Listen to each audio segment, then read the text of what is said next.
Prescription. Prescription, thank you. And my prescription glasses are in the room. And I thought, if I, you know, I gotta see. I can't see without them. So I've gone Hollywood, It even can't notice. Yes, Kent notices everything. It doesn't matter what it is. Yeah. But anyway, do you have any other questions you'd like to ask me? There, that's all I I can see. do. And it's a good question. Yes. I won't go into his car. See? Oh, yeah, we kind We've of just touched on talked about that. that. I was just saying that as each model changed, what was in it never did.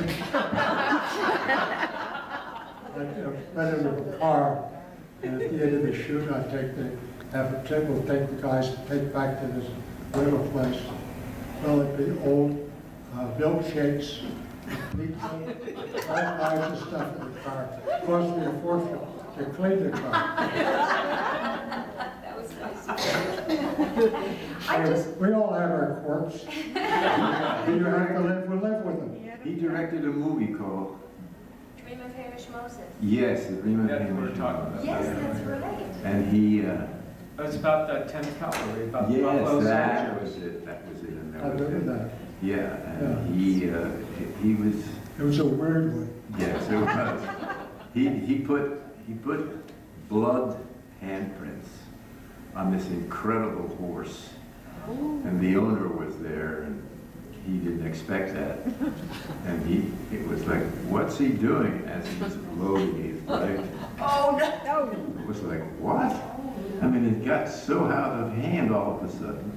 And then he had a guy strapped to like a rock or something.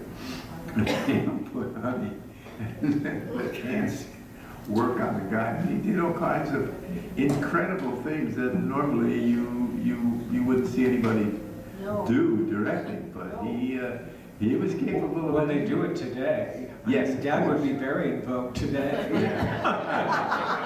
Very good, Tarantino-ish. Well, Yeah. that's why Tarantino loved him so much. Yeah. Tarantino really loved my father. He loves Chaparral. He has written several times that he loves Yeah. Wow, that's nice. I didn't realize. Yeah. I remember when he was shooting Hamish Moses, because I went to the set, and I know the concept was, I was mentioning this earlier, was, basically about the 10th Cavalry going and forming a sovereign state, like a homeland for African Americans in Mexico. And their leader, who was Hamish Moses, had a spiritual vision, almost like, the Mormons did, of establishing this land for African Americans. And that was the concept. And I remember seeing that, and I know he worked really hard because he just poured everything into that. And I think as he got more involved and probably slept less and smoked more, the ideas got a little crazier. But I remember seeing some of the rushes of that film, and some of them were quite beautiful and quite poetic. And I thought to myself, this has touches of real brilliance if it could just get put together properly. Right. And the subject matter was great. It was the Buffalo Soldiers, that episode we watched today. That's what inspired him to do that. And it was after Chaparral ended in about 71 that he had attempted that project. But it was inspired. It just, unfortunately, the fellow who was producing it really wanted it to be a tax write-off, and not.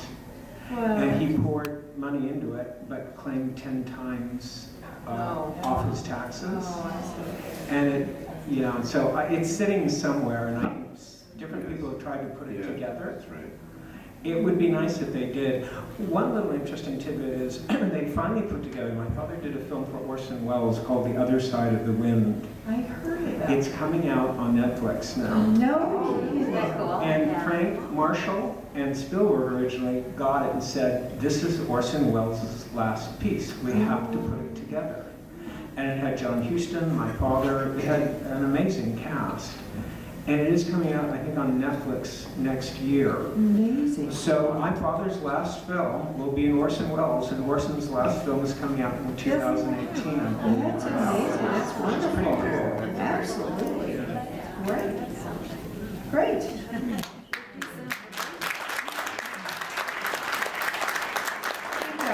got all kinds of scripts in our closet. I was watching, I was sitting at my desk and my television is kind of over at the side. And all of a sudden I heard this voice and I turned around. It's Leif Erikson playing Ode of a Ranch. And a cab comes in on a horse and he's the head of the stock and he's the Foreman? Foreman.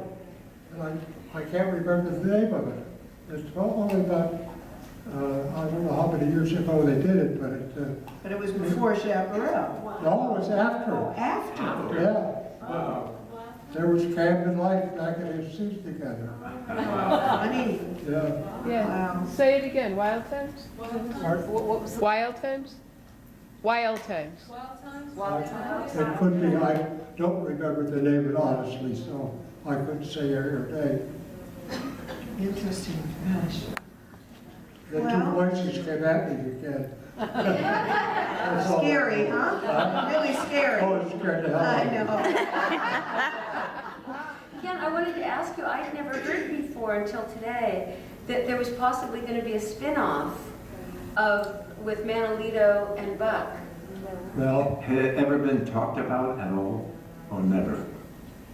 I will tell you what we know. We had a writer that, he actually was a sound effects editor, Vince Gutierrez. Wait a second. Wait a second. She's talking about a spin-off for a series with Cam and Henry. Oh, Back in the days when Chaparral was being And shot. we had those two Oh. episodes where we took over that cabin and the Yeah. silver mine and what have you. Remember, David said he would love to do a spin-off series right. with the two of them. Right. That would have been Shall I tell them about the other? Yes, tell them to. They're all here. Might as well. Vince Gutierrez, I would say a good 5 or 10 years ago, wrote a sequel to The High Chaparral. Wow. It's an outline, and unfortunately he passed away, but he had worked with David on it. And Susan contacted his wife, and we were going to get that outline and try to put it into. That would be amazing. My God. Wow, that would have been something. You could You be, could definitely play Montoya now.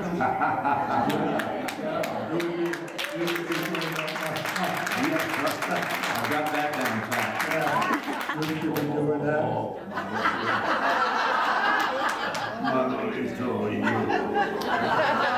you have been drinking. I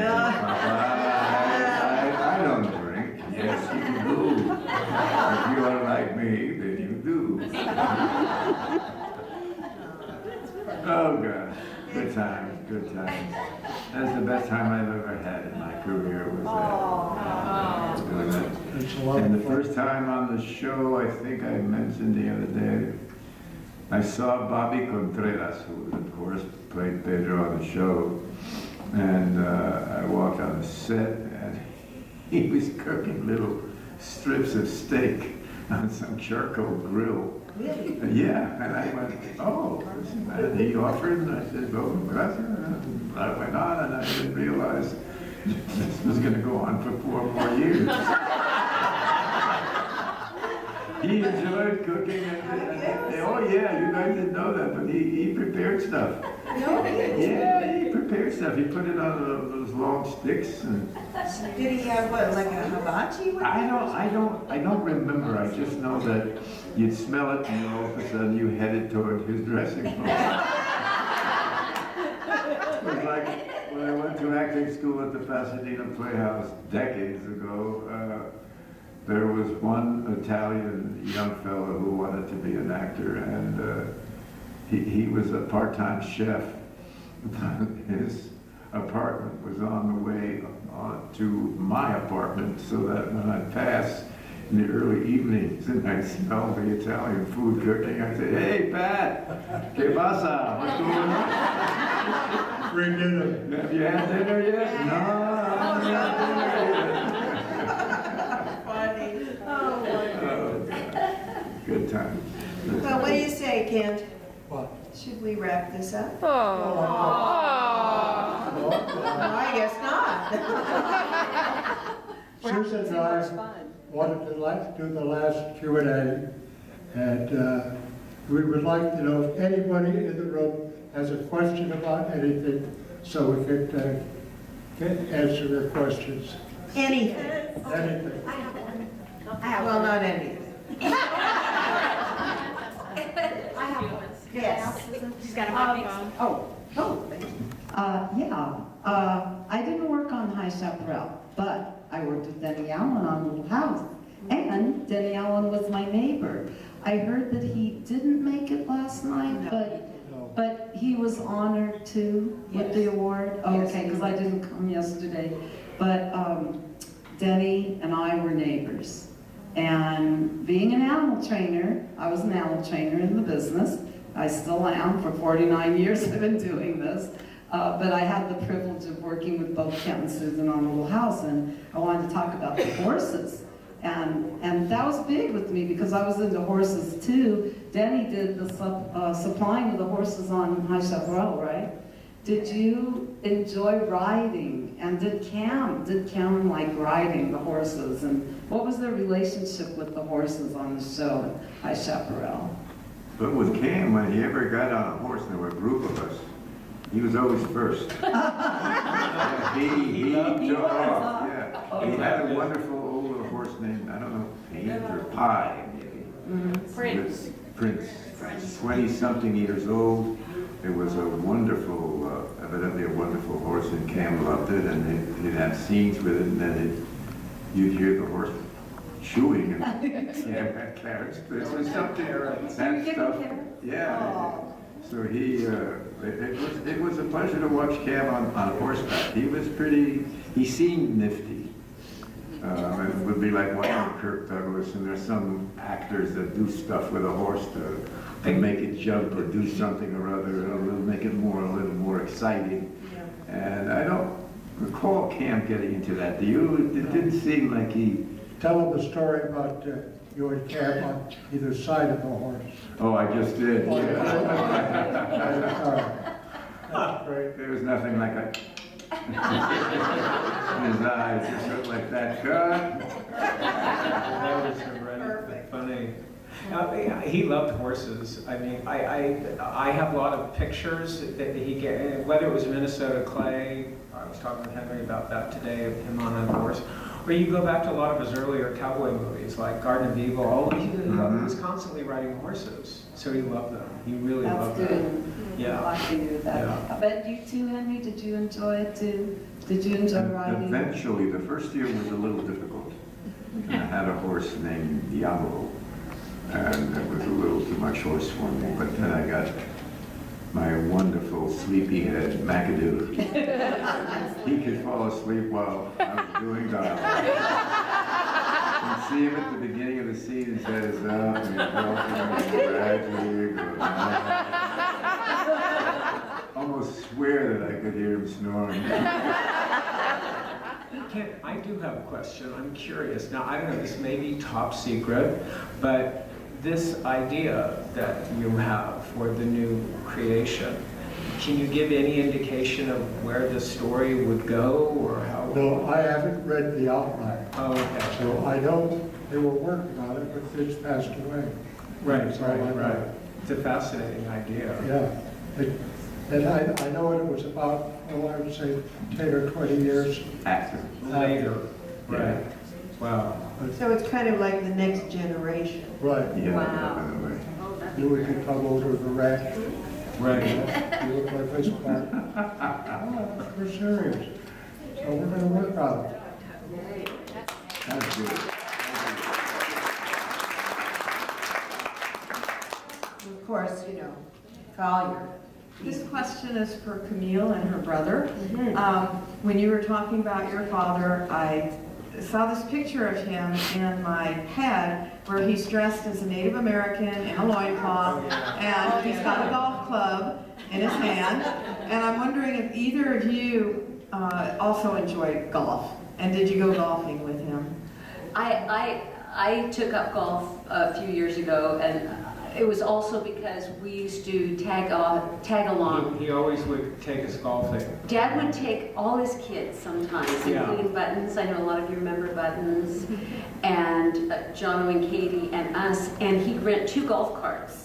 And we were the holy terrors of the Riviera Country Club. Or any other country club he happened to But he was crazy for golf, and he would invent his own golf clubs. I still have some of them. They are a putter weighted down with some kind of strange piece of acrylic with masking tape on it, and all these. And he would try and perfect the ultimate golf club, but he loved golf. Actually, years Loved ago, it, I don't know loved if it. any of you used to watch the Merv Griffin show, but he was on it a couple of times, and once at least they asked him to bring his golf clubs on, and the craziest looking clubs with weights here and there would come. And you know, Dad had worked on these because he felt this little extra weight here. They were like him, everything was unconventional.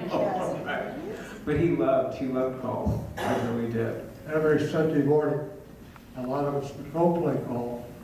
I played with him. Bill Claxton, Cam, and you know, desert stuff. And Cam sometimes would have a slice off to the side.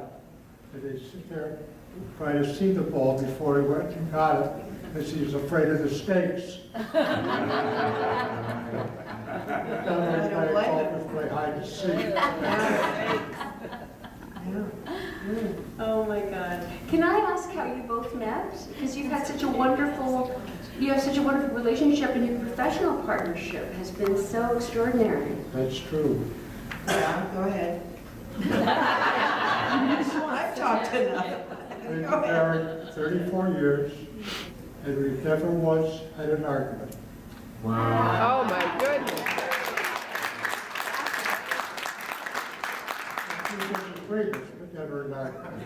I don't believe it. But how did you meet? Pardon? How did you meet? How did you meet together and get together? Well, how did we meet? Yeah. It was this, I had just taken over both Chaparral and Bonanza, was kind of coordinating everything, setting up different departments. And Susan's dad came in one day and he said, you know, my daughter's out of work, she's got a great typist. So I said, we'll have her come in. And she came in with her dad one day and went up and met David Dortor and met Dick Larson, who was head of NBC. And she came down to my office, they came down, and I was out of the office, and Harry and Susan sat down, and she looked at a picture behind my desk of my current family. And Harry said, if you could find a man like that, get it. He loved Kent very much, and he said, you know, if you could ever find a man like that to get married, he said to me, please do it, because Kent McRae can't beat him. He's got to be the finest man I know. So, There you go.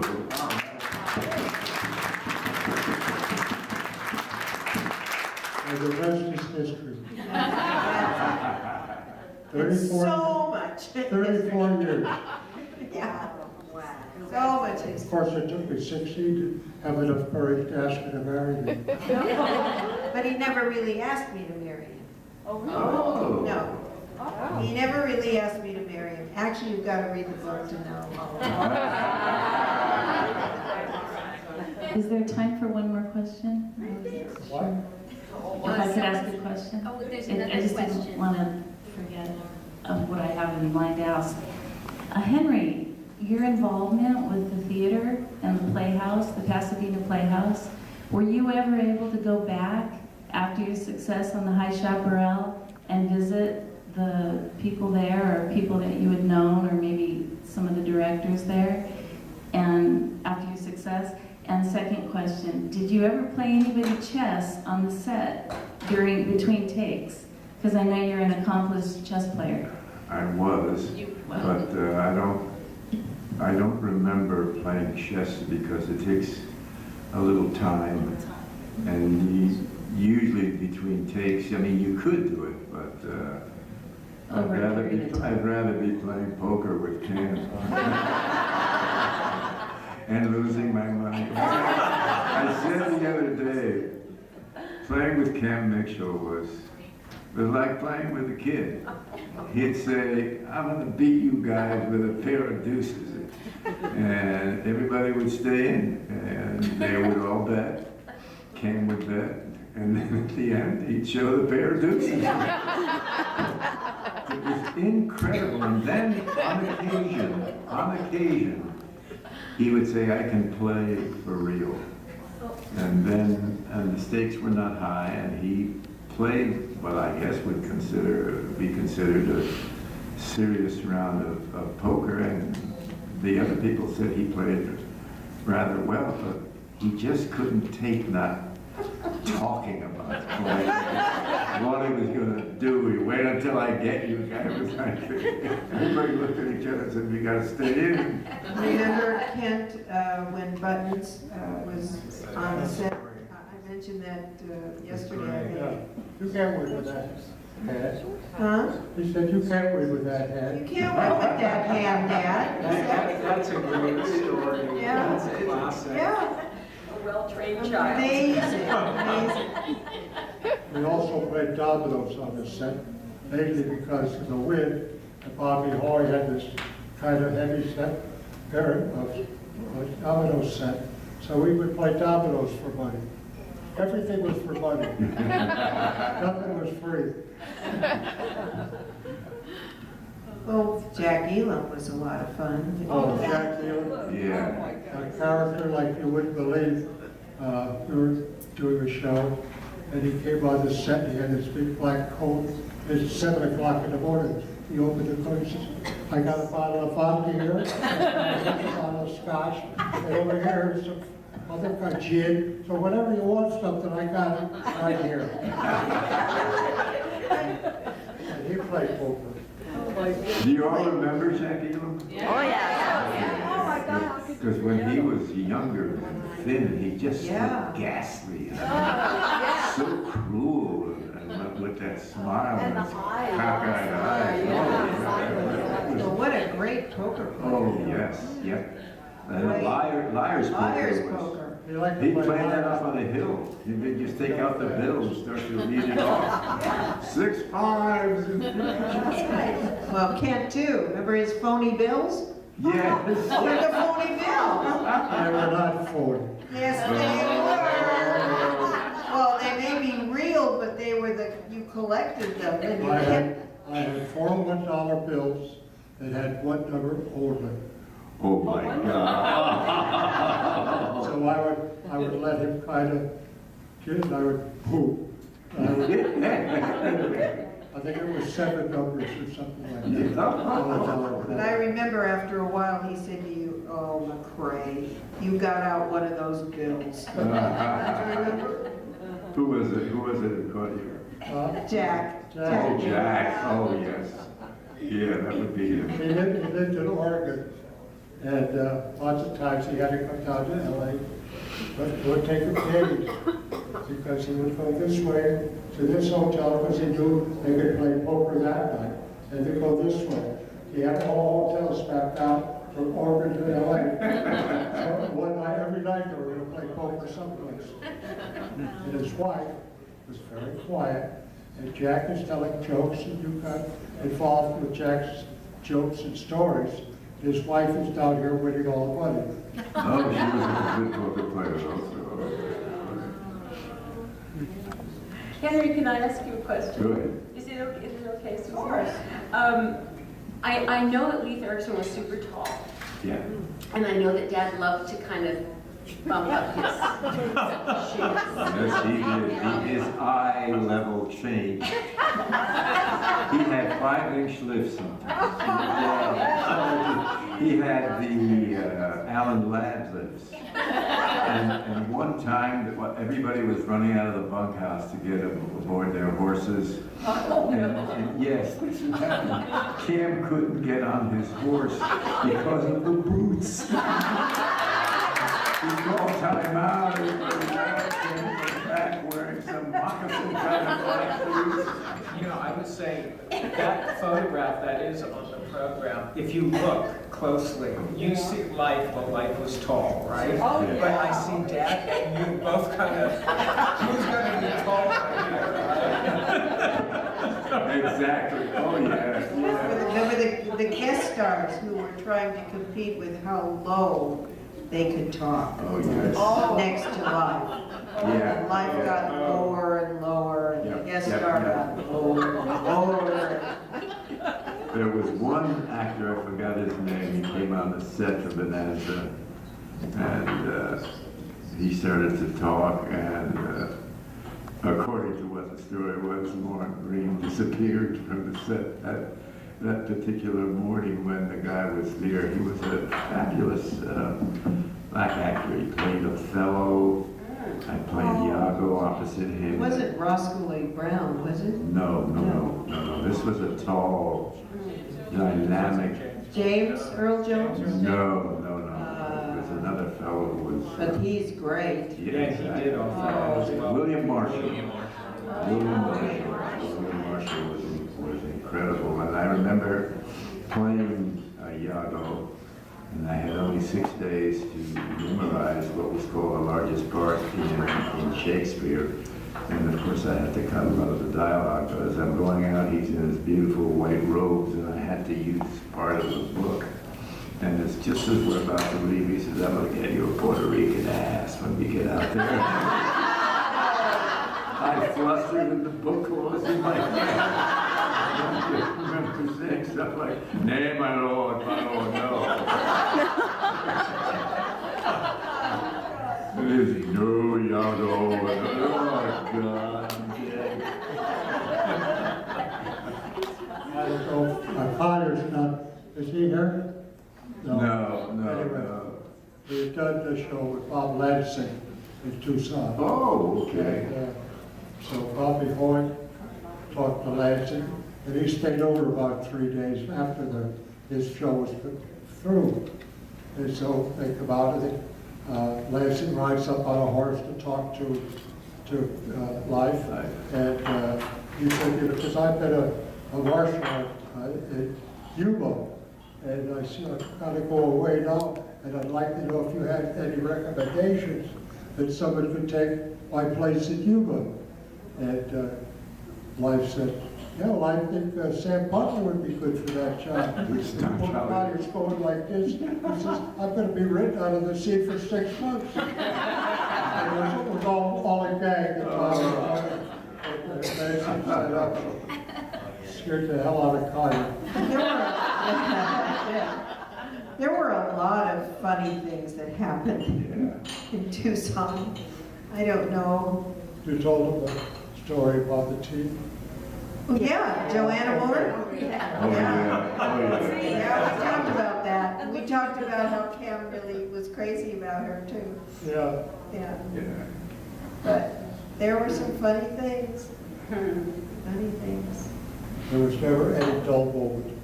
No, there really wasn't. It was a constant barrage of activity at one time or another, either very straightforward stuff or joking. There was stuff where Bobby Hoyt would take a guest star and said, we've got to talk.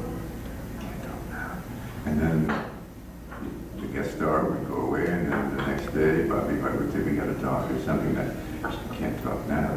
So Bobby Hoyt would take the guest star and make him like almost leave the set. And the guest star would say, what's happening? He said, how are you today?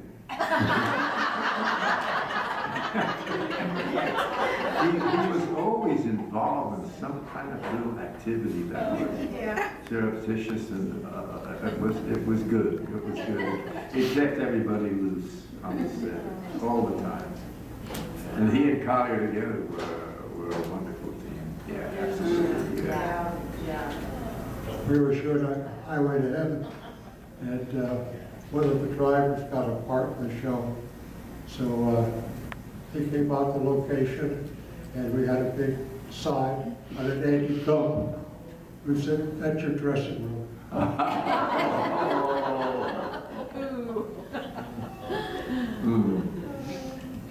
Is Does everyone know what an anti-gump is? No? No. Why don't you tell what? It's a portable toilet used by mostly construction people. Yeah, construction. Henry, I have Yes. a question for you. Do you have a favorite episode on the show I that you did? think the one I did was Donna Baccarat. Fall in love with her, Hawaiian Sleeps. and then she dies in my arms. A time to laugh, time to cry. It was a sad show. It was a real sad show. It was exceptional. Yeah. I think in the pilot, for me anyways, one scene where Henry comes out on the balcony, doing his laugh and said, "I stole your horse." That was setting it apart as far as I was concerned. Do you know that that scene, when she died in my arms, was repeated 20 years later in an episode of Zorro? She showed up and we hit it off again, and I remembered her, and Duncan Bergier said, "Oh, Dad, you didn't say anything about that, whatever," and then her ex-husband shows up after her, shoots her, she died in my arms twice. I know. 2 times. It was really Did you get the shocking. hint? Ray Austin was the producer and director, and he looked up the old scenery and said, "Yeah, we can do this. This can be done." You know, it's interesting when actresses come in and they read a script and they see what the part is, especially when it was Bonanza, but sometimes High Chaparral, when they look and they see the end scene and they see that they die, I mean, invariably, if one of the leads falls in love with a girl, the actress knows That's it. it's never going to come back again. What did Joan Caulfield think? I mean, you know, this poor woman. She had a wonderful lead in the show, you know? We were shooting a Bonanza, and George Montgomery was the guest actor. And we're out on the Western Street. It's supposed to be a shootout between me and little Joe. And so it starts, it says, "You know, I'm going to win this battle." It was Bill Claxton was director. He says, "Oh, Michael is the guest, is a star. You're not going to win this fight." Well, I'm not going to do anything unless I. So we spent an hour trying to convince this idiot that he was not going to win. He's not going to win. I had to call door down. We lost about an hour and a half of time convincing George Montgomery that he wasn't going to win. That's an actor. One time Fernando Lamas was doing a fight scene with me, and supposedly I beat him. And I saw him discussing strongly with the director. "This can't happen. He's too small. He can't." And sure enough, they changed the scene. He's only getting whooped and flown around somewhere. And Fernando comes out and steps out in his way and does his stuff. And it was like, no, it was legit, yeah. But you had the gun behind it. Yes, I did. These ladies know every element on High Chaparral, and every look and suspenseful, nuanced breath that I take and have to. Everything. Oh, yeah, it's wonderful. You know, we're talking about stories. We're shooting a Bonanza, and Lord Reed is traveling back with one of his wives. And so he had to have a different tube for the whole thing. And so all of a sudden he showed up with his set 45 minutes ahead of time. So I said, "Oh, something's wrong." So I go over, I talk to the makeup man. I said, "Is everything okay?" He says, "Yes." He says, "But we didn't put the tube on because he never took his hat off in any of the scenes today." So now the scene was opening scene of the day they're all standing around a grave because somebody in the wagon train passed away. So I went down around the rock behind the truck and I said, all the men around the grave would have their hats. Oh. And I went down my history about 4 times. I said the same thing. All the men around the grave would have their hats on. And Lord says, that's right. And I should, only the family should be in this seat. I'll be in my wagon, ready to roll. You know, I don't know if most people know this, but Lorne had 3 different tubes. Oh, I didn't. Yeah. Okay. One, he needed a haircut. Okay. One, he had a haircut. And, One was a little longer. yeah, one was a little longer. But there were 3 different 3 different tubes. tubes. Wow. But you Okay. could tell the story about, I think, and everybody's probably heard Mike Landon tell the story on Johnny Carson about Lorne in the water. This was early on, I think the first year. And at Paramount Studio, they had what they call the B tank. You know, they fill a stage with about 8 feet of water. And a feature had done it, and they had the wharf and the whole thing. So someone wrote a script for Bonanza to use that set. A big fight, and they all fall in the water. And the little joke was that his hand comes out of the water. Lawrence trying to find his tube. He finally found it. I could see the hand going like this. Yes, too much. But of course, you know, the way Mike Landon would tell it was hysterical. Oh, yeah. With that little laugh of his. Very funny. Well, we had some wonderful times on Chaparral. Wonderful times. Even at home, when I wasn't there in Tucson, we had wonderful times. Stories would come back from Tucson, and I'd go, oh, no. But yeah, they were wonderful. Whatever happened to the Wilson fellows who were makeup? Dick Wilson, the driver. Bo Wilson? Oh, Bo Wilson. Oh, Bo. Bo. Yeah, makeup man. Texas and Yeah. He Wilson, his He cousin. went to, he left our show right after our show. Right. So what, this place in Oh, Texas. yeah, you know, the woman who has that cosmetics, Yeah. Mary. Mary Kay. Yes. Yeah, well, I never heard from him again. Yeah. Oh, We had Bo Wilson. Yeah, and Bo.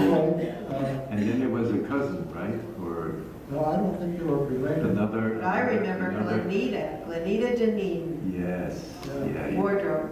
She Right. had every She had minute every she could get off the set, she was buying Turquoise. turquoise.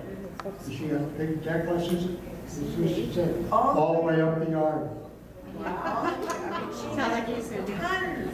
She sold a ton of that stuff. when she Yeah. retired and stuff, yeah. Yes. Oh, We had a wardrobe man, and he was always worried about his wardrobe actually. And so we're having a scene where somebody's going to get an arrow with a bat. And he always said, well, can't you put it in the seam? You're ruining the whole coat. I can't fix it. Try to put the arrow in the seam.